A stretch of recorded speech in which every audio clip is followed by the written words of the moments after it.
تو یہ جو سوچ کے ہم یہ کہتے ہیں کہ اپنے بچوں کے لیے کر لیں، بچوں کے لیے، بچوں نے کل کو آپ کی پتہ نہیں قبر پہ آگے فاتحہ بھی پڑھنی ہے کہ نہیں، اگر اچھی تربیت نہیں کریں گے تو شاید اس کے لیے بھی ترستے رہ جائیں گے۔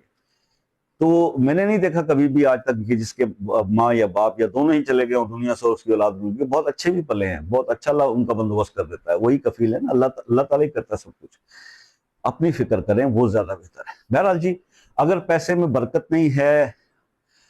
رزق میں برکت نہیں ہے، تو آپ ایک عمل یہ کیا کریں، رزق میں برکت کا عمل میں آپ کو بتا رہا ہوں کہ صبح اور شام دو ٹائم پہ اول آخر ایک بار درود شریف آپ